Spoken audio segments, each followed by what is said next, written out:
roles and responsibilities.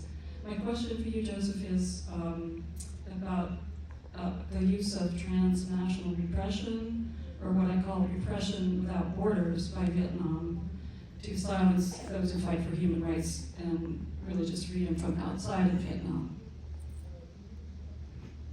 Thank you, Sarah. And I'd like to begin by saying we had another session about persecution of religion under communism yesterday. And I was told later that there was a gentleman from the Embassy of Vietnam taking notes about everything that was said.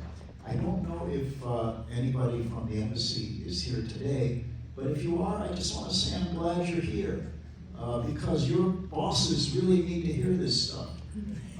You know, the way to be a respected and respectable member of the international community of civilized nations is to behave as the government of a civilized nation. The United States, I think, would like to be friends with Vietnam. Would like to be friends with everyone really in the world, but we have certain principles that we have to abide by. And one of the big obstacles to a closer relationship between the government of Vietnam and the United States is that you need not just to talk about human rights and claim you have religious freedom and say, hey, you want to be a Catholic? Join the Catholic Solidarity Association. You want to be a Protestant? Join the Protestant church that we invented, and where every service begins with veneration of Ho Chi Minh. You want to be a Buddhist? You know, the Khmer Krom are Theravada Buddhists, and so they have a different set of traditions, a different set of religious principles than the Mahayana Buddhists. So the creation of one Buddhist religion by the government of Vietnam, which not only crushed the largest religious group in the country, the Unified Buddhist Church, but was especially problematic for Theravada Buddhists because, you know, it's terrible that the government of Vietnam thinks that they can say who's going to be a priest, who's going to be a monk. But with Mahayana Buddhists, only a very small percentage of the men want to become monks. And so it's not quite as oppressive in practice as it might be. But Theravada Buddhists, there is a tradition, there's a belief that every man must become a monk for some period in his life.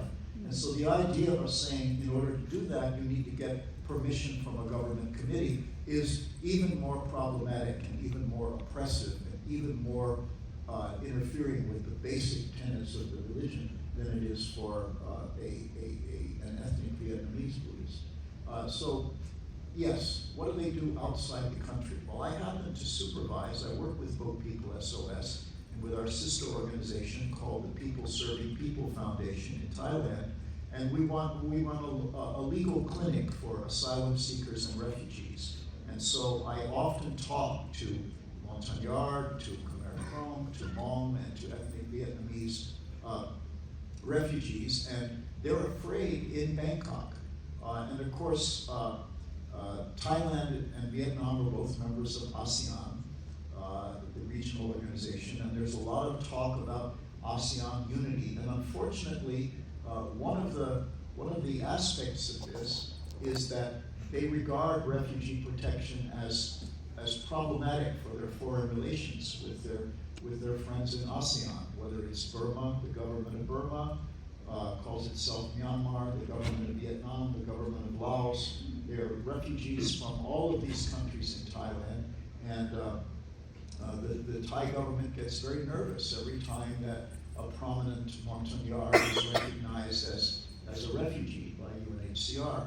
And right now, there's a big case involving Equin Badap, who we call Matthew, who's a leader of an organization called Montagnards Stand for Justice, which was started in Thailand by Montagnard refugees.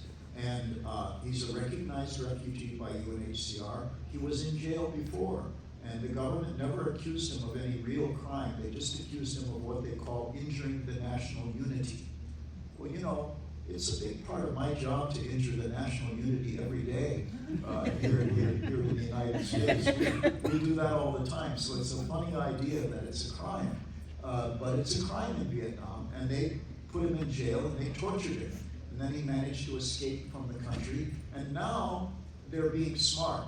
If they just told Thailand, we want to put this guy in jail because he injures the national unity, they would not extradite him.